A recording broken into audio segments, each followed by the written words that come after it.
Hello, children. Welcome back. I hope you remember what we were doing.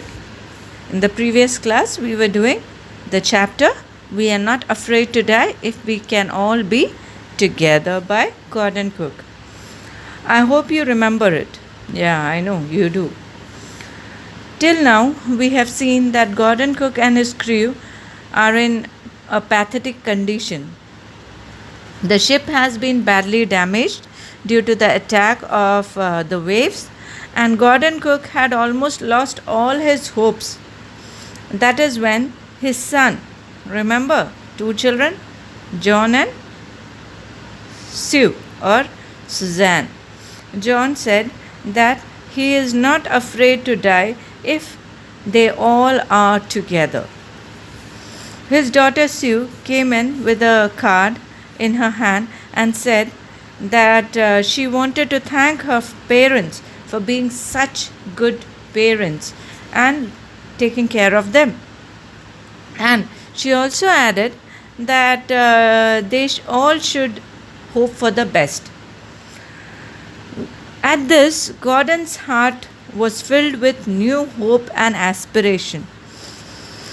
He checked and rechecked all his calculations, and then he went to Larry and said that Larry should steer a course of 185 degree, and if they are lucky enough, they would reach the island. Although he had only a faint hope, that is, although Gordon had only a faint hope that they would reach the island. Today we are going to start with page 17, para 6. Shall we start? I hope all of you are ready with the book. Then with a heavy heart, I went below, climbed up my bunk and amazingly dozed off.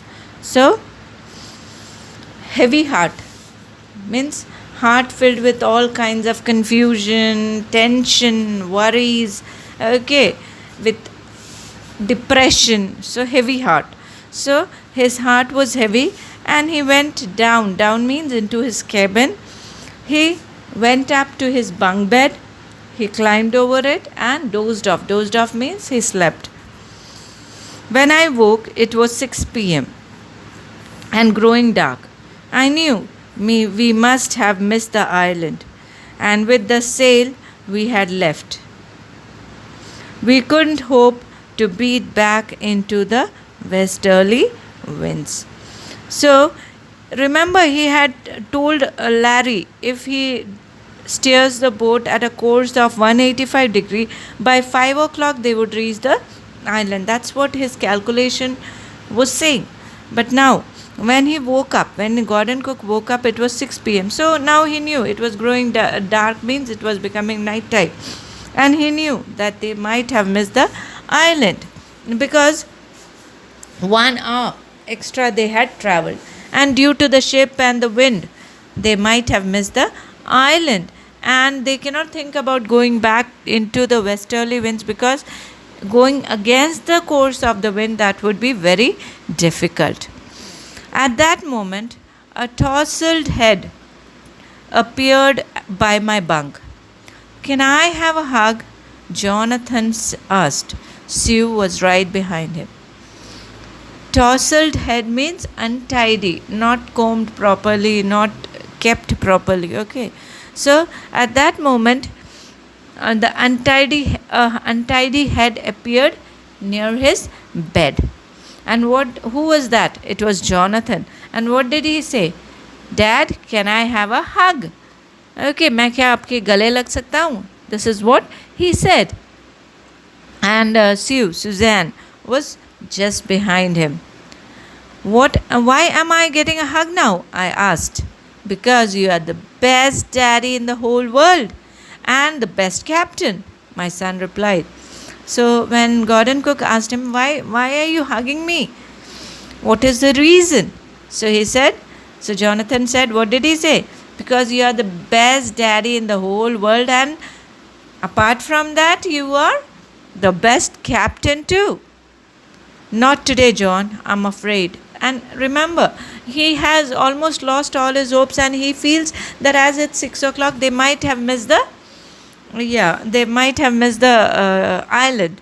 So he's saying, not today. Today I'm not the best daddy, neither am I a good captain. Okay. Why? You must be, said Sue in a matter of fact voice. You found the island. What? I shouted. So Sue says, no, you are. At least today you are. Because you have found the island. And he was like surprised, happy, and he could not believe all those expressions coming together. He said, what? It's out there in front of us? They chorused, as big as a battleship. So, together, they chorused means they said together. Who? John and Sue. Both of them said together in one voice that the island is in front of us. It's as huge as a battleship.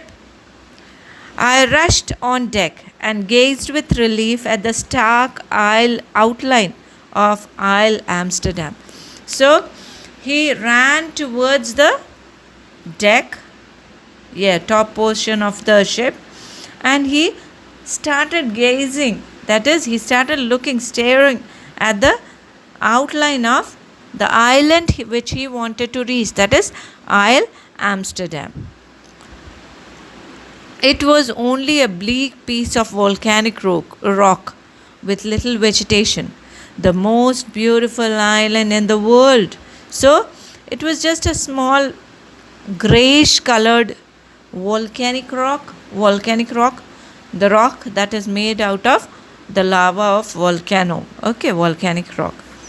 With a little vegetation on it, and it is the most beautiful at present. It can be considered as the most beautiful island in the world.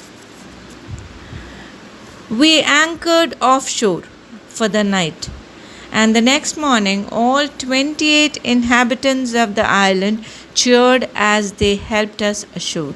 So, for the night time, for the time being as it was night, they anchored the ship away from the shore. But the next morning, 28 inhabitants of the island. Remember, Isles Amsterdam, what is it famous for? It's a French scientific base. So there were 28 members on the island. They all happily welcomed them to the shore and helped them to reach the shore. With land under our feet again, my thoughts were full of Larry and Herbie, cheerful and optimistic under the direst stress, and of Mary, who stayed at the wheel for all those crucial hours. So, when he stepped on the land after so many days and after so much of tension and worries, that is when he thought about Larry and Herbie, who were full of cheerful attitude, optimistic approach under the direst means the most dreadful stress or depression that they had. And he also thought of Mary, who continuously steered the ship, at those crucial hours when the ship was in a terrible condition under the storm. Most of all, I thought of a 7-year-old girl who did not want us to worry about her head injury, which subsequently took 6 minor operations to remove a recurring blood clot between skin and skull. Just imagine, he even thought about his daughter, who did not talk about her head that was injured.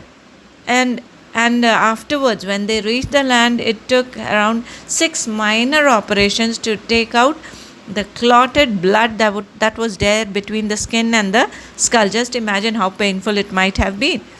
And he also remembers of a 6-year-old boy who was not afraid to die. And he also remembers his 6-year-old son, Jonathan, who said that he was not afraid to die. So we have seen that life is but a struggle. But then, if we are together, if we have that optimistic approach, if our family is together with us, they also help us in this time of distress. They what they help us out. That is when we become successful, in spite of all the depressions, all the falls in our life.